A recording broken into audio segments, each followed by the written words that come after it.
Hello, hello, everybody. Welcome to the Hack Your Gut podcast. This is Dave Mayo, and today we have a testimonial from one of the members of my circadian retraining program. His name is Brian Popp. He is almost 26 years old, and he contacted me, I'd say around the end of last August, asking me if I thought that my program was right for him. I said, in a nutshell, give this time restricted eating a try. And then 3 or 4 weeks later, he contacted me back and kind of jumped in on the program. So today we're going to talk to him about the progress he's had in the program, as well as the other things he's been doing for himself to help bring himself together from having IBS, specifically IBS-D. Hey, Brian, how's it going? Pretty good, Dave. How about you? Excellent. Thanks for popping on here. Kind of give me a little rundown before we kind of get into, the gut stuff. Tell me a little bit about yourself. Well, my name is Brian Popp. I am just about 26 years old. Live in central Iowa, have all my life. Do some vinyl graphics, that kind of stuff. So. Cool. Yeah, so just a regular dude trying to get through. Now kind of talk to me about your gut issues. When did they pop up? Was there a triggering cause to these things? Kind of run me through the whole process. Okay, so about, what was it? April 2017, I had a coworker pass away, and I was kind of going through some other stressors in my life. A few family members had passed away in that kind of year and a half time frame. And I just kind of started to have some gut issues, not really super prominent. I really didn't, notice it right away. Just the occasional, once every few weeks I'd have a bout of loose stools or diarrhea for a day, and next day I'd forget about it and it was nothing. But something about that, when my coworker passed, for some reason it just triggered something, and it seemed like every, week I'd have an issue, and then it went to like every 5 days and every 3 days, and before I knew it, it was July, and it was every day I was having diarrhea. And, I dealt with that for about a year and a half before I actually got in touch with you. And I'd been through, all sorts of gastroenterologists, functional medicine doctors, had a colonoscopy, pill cam, CTs, x-rays, all the diagnostic testing. The doctors legitimately thought I was crazy. And I got nowhere. And a year after it started in 2018, I turned to functional medicine, did their whole program, and, spent a boatload of money on supplements and appointments, and I didn't really have much results from it, unfortunately. So that's kind of a basic rundown of how it kind of started. Yeah, so you were put through the IBS meat grinder, so to speak. I think that's pretty common from what I've heard from people. You start with the GE. First GE really doesn't have anything for you. Maybe you eventually get to a gastroenterologist that, maybe they have some help for you, but for the most part, there's no real solution. And then you kind of move on to, you may move on to, some people move to different types of things. A lot of people will move on to a functional medicine doctor. Others move on to naturopathic doctors, or, maybe they'll find themselves a dietitian or get into, one of these many restrictive diets. So kind of bring me along to the part where you mentioned that you went to the functional medicine doctor and they kind of hit you with a bunch of supplements. Did they have you on any sort of restrictive diet? Did they tell you to avoid? Yeah. Is there any of that? So what was that like? What did they tell you to kind of do? So basically, they put me on a low FODMAP diet right away. Like the first day, like, you're not going to eat any FODMAPs for the next 6 weeks. And I'm like, okay, cool, whatever. And they said, you're going to take this food intolerance test, and you're going to send it in. You're going to take the little prick on your finger, blot it on the little pad of paper, and you're going to send it. And we're going to tell you what foods you're intolerant to. So about a month later, I get the test results back, and the obvious, the wheat, basically all legumes, black beans, peas, all that kind of stuff. Like wheat, barley, gluten, soy. There are a few other things. So basically, I took all those foods out of my diet, which I knew with these people I was going to have to go gluten-free because they were like, gluten is the devil. But yeah, I took probably half the diet that I was eating out, and I was stuck with just eating zucchini and that's it. Basically the only vegetables I ate were zucchinis and potatoes, and they said I was intolerant to chicken too. Oh, so, yeah. So that really limits you. And what kind of supplements did they put you on?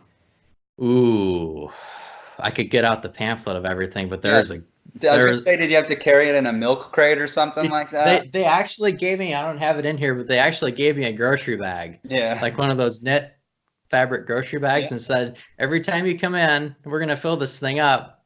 And like, at first it was like every 2 weeks for 2 months. And you're walking out with, 3 bags of Ultra Inflamex powder and all sorts of stuff, $800 sitting in your hands worth of supplements. Yeah. Was there any like digestive enzymes or any of that stuff? I mean, like, were they basically doing a shotgun type of deal? Like, we'll just give you all this and something's going to work, get you a little better, and then maybe we can start taking things away here and there, maybe adding in a few foods. Yeah, pretty much. It was pretty much that. Yeah. They gave me like a shake powder that had like glutamine and all sorts of different weird stuff, different enzymes, and there's like an inflammation powder that they gave me that was supposed to be your protein shake for the day, and start your day with it at 6, and then at 9 have another, and at noon have another, and 3, 6, and all the way up to 9 p.m. So I mean, your feeding windows longer than my fasting window is now. Yeah, and there's no spacing between those meals because you can't physically take that many pills 3 times a day. You have to spread that out. In my next life, I'm going to be a supplement formulator and hopefully be very, very wealthy, because I mean, it is insane. And I kind of went through that. I didn't have IBS. I had digestive issues. I mentioned it before. I believe I gave myself SIBO, which happened in a very specific portion of my digestive tract that gave me something else called Romheld syndrome. Basically, this gas kind of bloats and pushes up against the vagus nerve. So not only do you get the awesomeness of being bloated after your meals, but you also get your blood pressure dropping and your heart rate decreasing to a point where it eventually just starts kicking you in the chest like a horse. And when I did all the stuff, I did the interface, the biofilm breakers, the interface plus, tried all the digestive enzymes, even though I didn't really, I kind of hacked it on my own. I did go to a very excellent functional medicine doctor who he was more interested in, we did some electric acupuncture. He was also more interested in kind of dealing with my lifestyle in that, doing like things that would decrease my stress and bring my stress levels down, or like, sauna therapy, things to help me detox. But I mean, aside from, a lactobacillus spore supplement, he didn't load me up on things. I ended up loading myself on those things because I got on the internet. I'm like, I must have low stomach acid, because what got me into trouble was I took Prilosec on my own, and, that helped manage my GERD symptoms, but you're not supposed to do that for 3 months at a time. And I think what happening was that's kind of where my overgrowth came from. So, it's really frustrating to, like, I remember how, looking back, the amount of money I spent on supplements was insane. I was the same way, same exact way. From the start of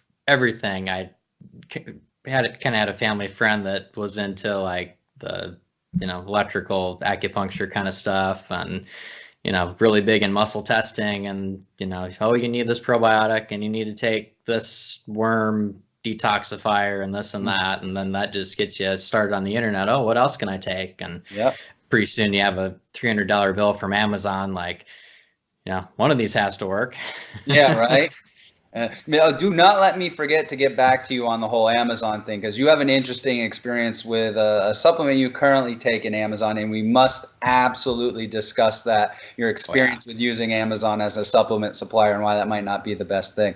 But yeah, it's just crazy looking back. And you know what? I think we all kind of would like the easier road. Like, we were talking a little earlier and I was telling you, like, hell, if I could take a supplement and do whatever I wanted, drink as much beer as I wanted and never ever have any negative issues to it, who wouldn't want that? The problem is it's not really grounded in reality. And for the most part, everybody I know who's kind of worked and reversed a chronic condition has had to put an awful lot of effort, dedication, motivation, and persistence into it.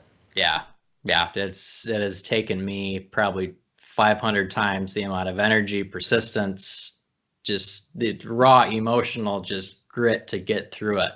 Because the days when you're in the bathroom 10, 12 times and you're at work and your relationships in shambles because of it, because you want to go out and do stuff and you can't, you get tunnel vision. I want to get better. Yeah. Because that's not something, like, kind of with the issues I had, I could just, people didn't know that my heart rate was elevating, my blood pressure dropping, all that stuff. I can keep that to myself. You having to go to the bathroom that many times a day, you're at work, a lot of the kind of gastrointestinal symptoms seem to come when stress happens, and stress happens every single day. Yeah. And the worst possible time to have to jet out to the bathroom is when, you're in the middle of a meeting at work and, your boss is calling on you to do something, and all of a sudden you get that moment where you're like, oh crap, I got a crab. Yeah, I had that. Basically every time I had to go out to do a graphics install at a client's office, it never failed. Like 5 minutes before I left, I'd instantly be in the bathroom and I'd tell my supervisor, like, man, I just don't know. Like, they're like, well, I hope you start feeling better. But I'm like, I wish I did too, but yeah. So and again, as you mentioned, they said it's it's in your head, it's psychosomatic and all that stuff. Everything is really in your head if you think about it. I mean, pain is in your head, and we talk about the gut-brain connection so much. So there's no way of kind of detaching that, the gut from your brain. So you're gonna, we've talked about this in the circadian program a million times. You're not going to be able to disconnect your brain. So what you need to do is you need to build up some resilience so that when stress does hit you, it doesn't hit you to the point that you have to run out to the bathroom. So let's kind of start. So would you say then at your kind of worst, 10 to 12 times a day was on the normal end, or? That was probably on the worst end. The worst end? On a normal day of just having IBS symptoms, it could be 3 to 4 times a day. Give me some stress or some food that would cause any sort of weird reaction, it would jump up to that. I had a few good days where, went once in the morning, it was still pretty loose, and it's in the back of your head like, man, this could go south at any second. I'm just really glad it's just this. But so we're not talking Bristol number 4s 4 times a day. You're talking on the loose end the whole day. It was about 1.5 years since I, from the start until I met you, when I started having decent stool consistency. Cool. So let's kind of talk about that evolution. As I mentioned, I told you, emailed me and said, yo, dude, can this cure me? And I said, I don't know if this can cure you. Best thing you could possibly do right now is for the next month, I want you to do time restricted eating. And then if you see improvement, get back to me, because I have a lot more than time restricted eating for you. Kind of bring me down that path. Yeah. So God, what was I doing? I'd been a member of Hack Your Gut, the group, for quite a while, and I had seen your posts on like the SIBO page and all sorts of stuff like that, because I was, just looking for information. And the one thing that I kept seeing come up with you was, the circadian rhythm stuff and, time restricted eating and trying to get away from supplements. And that really resonated for me, because, who wants to be on a supplement for the rest of their life to cure their IBS symptoms? And, I'm just like, hey, you know, what can we do? Mm-hmm. You know, what are some simple things that I can change to maybe start feeling better? And, you know, I started doing some time restricted eating, like you said, and I'm trying to think what else we did. I think that was pretty much it, but Yeah, there might have been light in there too. So what during that 4 weeks where you tried that, what did you see kind of happen?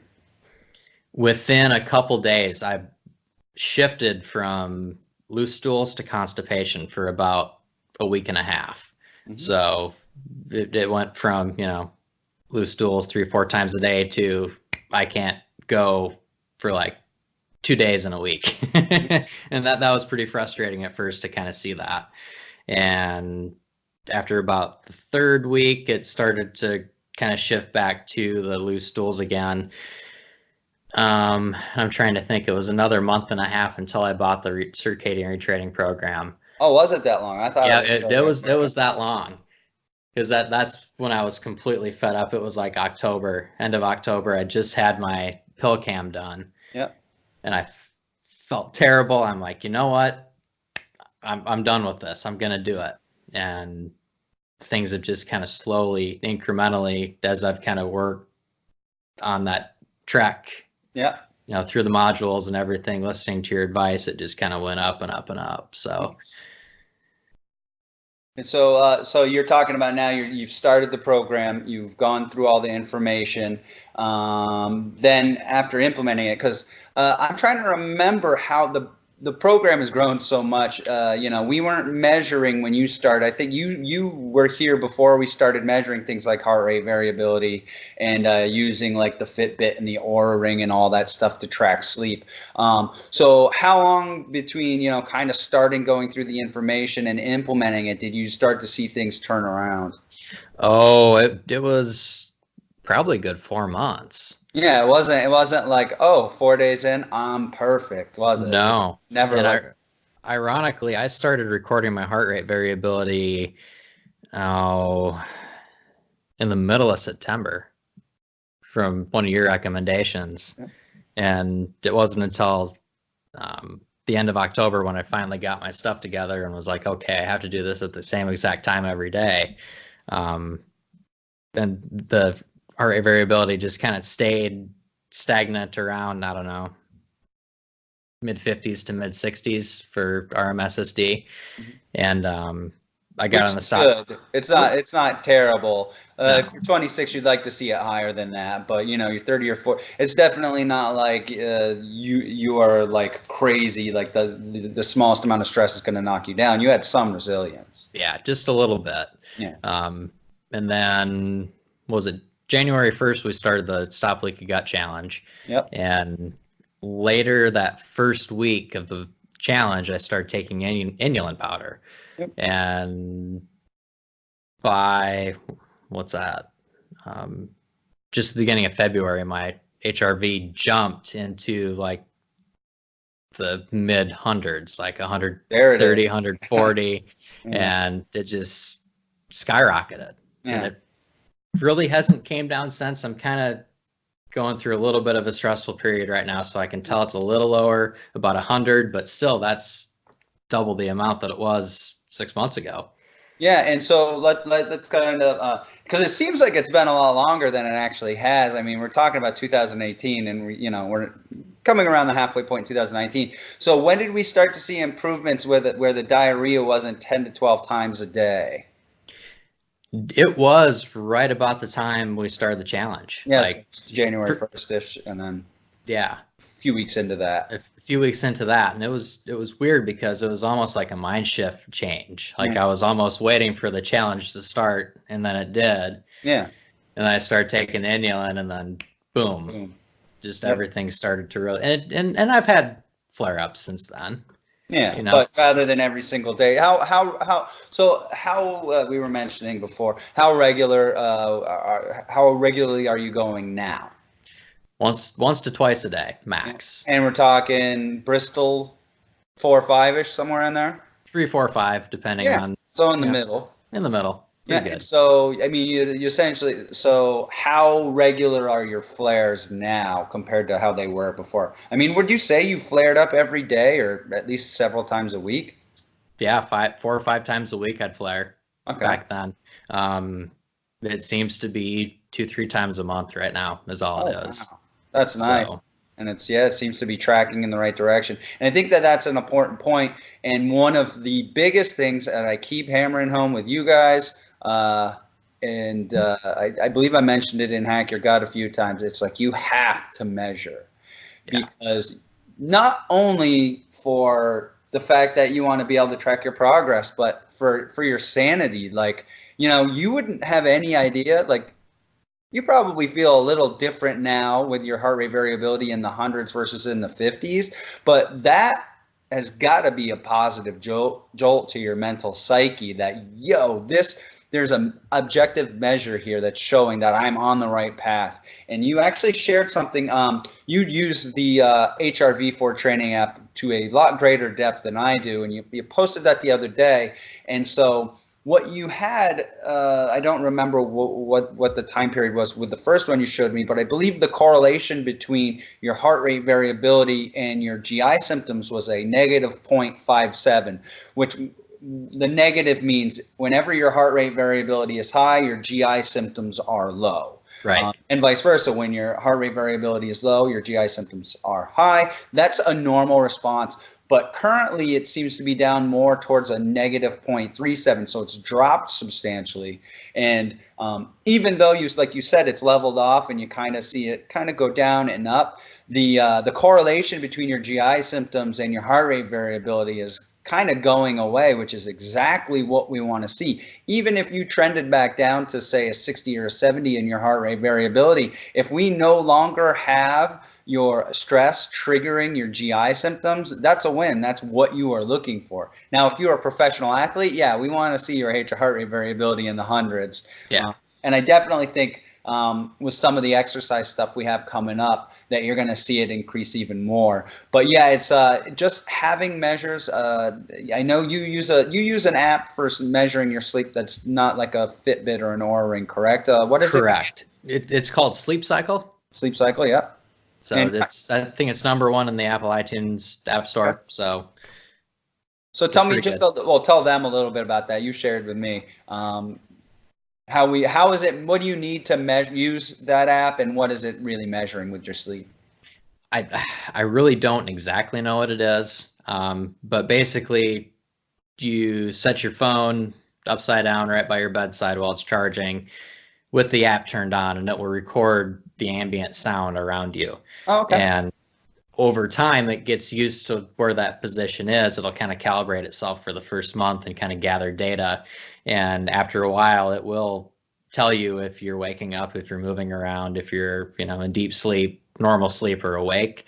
The only thing that I don't like about it is it doesn't tell you how long you're in each sleep stage, like the Fitbit does. Yep. But I mean, I've been using it since 2015, since long before I've had any sort of gut issues. Yep. Just, I'm a data geek, so I love to see that kind of stuff. That probably has helped you get to where you are right now. It's the type A's and the data geeks that are just willing to mine information to find issues. So that's actually really interesting. You've been using it through 2015. Did you see any changes when you began having, you said you had the coworker die. Did you see changes in your sleep patterns then that preceded the IBS or happened while you were dealing with it that have changed since, or?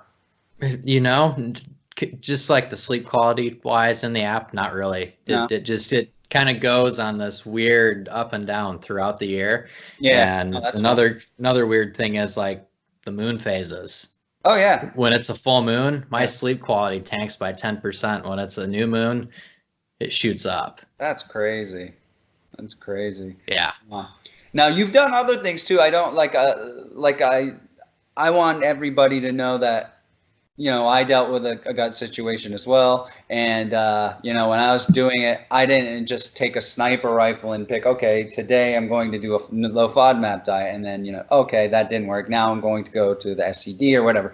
I think if you're intelligent and you really want to fight something like this, you have to throw everything at it. You mentioned that you tried functional medicine. You were a little frustrated with its kind of focus on supplements and, not really paying attention to lifestyle. What have you done that has that you've used as other modalities aside from the program, the inulin, and such to help turn yourself around? I'd say acupuncture is probably one of the better things that I've done for myself. Just not necessarily just because of what acupuncture does, but the kind of the teachings behind it and the breath and kind of focusing your energy, almost kind of sort of like forced meditation almost. Yeah. Oh, sure. Yeah. You know, because you're laying there for an hour, you kind of Oh, I remember. get inside. It's weird because you can lay there and you sit down. You just came in from work and you're all hyped up and wound up, and like a half hour later you're just zonked out in the zone, relaxed. So yeah, acupuncture has been really cool for me. I've kind of backed off on it a little bit. I used to go every week, and I'm going like every 3 weeks. Yeah. But I like it. Routine. Yeah.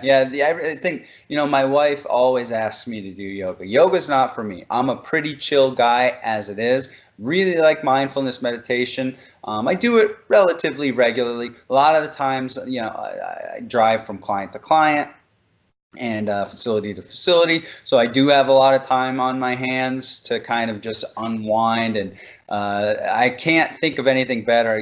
I just did a podcast with somebody who wrote a book called Evolve Your Breathing. And we were talking about this and how the traditional Chinese medicine and, Eastern medicine in general, you could probably toss Ayurveda in there as well. Just their teachings, allopathic medicine currently, they always kind of like to poo-poo that stuff, like, oh, there's no clinical trials. It's like they developed that over thousands of years, and they didn't have televisions or the internet. They had a lot of time on their hands to just kind of observe people. So exactly. Yeah, sure, clinical trials are great, but the traditional Chinese medicine has been saying that meditation is great forever, and now that we're doing studies on it, we can see why it is. Not necessarily, we don't have a lot of the whys, but we can see that meditation, the way it kind of works is it kind of de-stresses you. Focusing on your breath de-stresses you. Acupuncture and yoga or qigong or tai chi or all that stuff. Anything where you can get outside of your head for a little while has a benefit, not only in stress reduction, but kind of balancing the autonomic nervous system, which is going to lead to gut improvements. Yeah, exactly. So cool. Do you have anything up on the horizon? Are you going to be trying any new modalities? I mean, I assume, being a data geek and, persisting through what you've persisted, you're probably not going to stop until everything's back to normal. So do you have any things you're going to try coming up? Hopefully not any restrictive dieting. No restrictive dieting. Probably the first thing is strength training and kind of getting that more dialed in, because I'm a skinny guy. I've always kind of have been, but it's after having IBS for 2.5 years, you kind of get into that low weight bracket and not absorbing my food bracket basically, and then you just kind of stay there once you're kind of on the healing stage, and it really doesn't jump up until you do something to change it. So that's kind of the next step. And let's move back to that restrictive diet action. I mentioned that. Was dairy also off the table for you when you did that?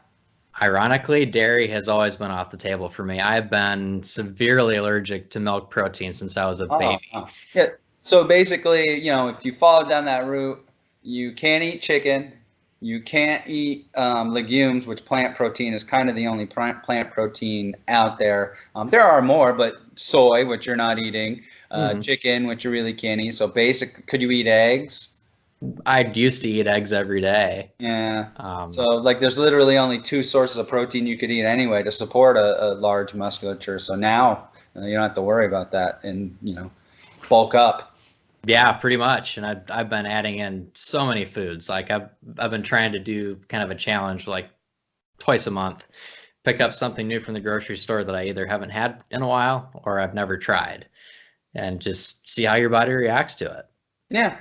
Actually, it's interesting you say that, because that's going to be, you know, we do in the circadian program, we do different challenges. And I mentioned this, I don't know if you saw the Facebook Live yesterday, but, you know, we're currently in a sleep challenge that's going to end in 2 weeks, I believe. And the next one's going to be not only a food reintroduction challenge, and there's going to be a blog for all you hack your gutters on there. But also I want to do, you've probably seen Denise's posts about all the wonderful root vegetables she's eating. I kind of want to get kooky with our food choices. And I did that in my old blog like 4 or 5 years ago, and I got up to 46 different foods in a week. Obviously not in a day. I'm not a hunter-gatherer, so but yeah, I think that's our next thing, so that'll be pretty fun to kind of tag along on that. Oh, that'll be cool. I can't wait. Yeah, cool. Alrighty. Do you have anything you want to say? Do you have anything else to share? Do you have a place for people? I know you do. You mentioned you do some graphic design and such. I actually noticed a couple of your Facebook pictures that are great, and some of the extraordinarily expensive camera equipment. Yeah. Anything you want to plug or anything with regards to that stuff? If you want to follow me on Instagram, I am at brian.popp. That's P-O-P-P. P-O-P-P, so BRIAN.POPP. And everything else kind of links to there. My website is brianpopp.com. So excellent. Yeah. Cool. Well, thanks for coming on. Oh, actually, one more thing I want to kind of get to everybody. You know, if you guys are having issues like I was, you know, just a short time ago, don't give up. Like, I know it's easy to get into the, you know, getting into the functional medicine kind of side of things, and that mindset of, you know, well, I'm just going to take this pill and I'll be better. Just work and keep at it. And, you know, just, this is your life. And especially if you're a young guy like me, like, you have to do it. Yeah, I couldn't imagine being 26 years old and only eating like 6 or 7 foods. That would be insane, because, you know, they say life is long, but life with only 6 foods that you consume would have to be hundreds of years longer. It takes forever. And especially if you live with somebody like, you know, I love my girlfriend to death. She's been like my rock through this whole thing. You know, everybody kind of gets tired of it. Yeah. You know, my parents kind of got tired of it, and, you know, you're eating the same things every day. You can't go out. Yeah. That's an interesting aspect of it too that I've seen people mention. It's just like, you know, they're just like, you know, I get, you know, for you, I get it, mom and dad, that you're frustrated, but put yourself in my shoes. I would love to just house an entire pizza right now, but I can't. Or just go out for a normal dinner, because when you got to go to the bathroom, you know, several times, you know, wine is kind of off the table, and so isn't being in a situation where, you know, you could get triggered and then, you know, the night's over. Yeah. And that's never fun. No. Well, cool. Thanks for being on the podcast today.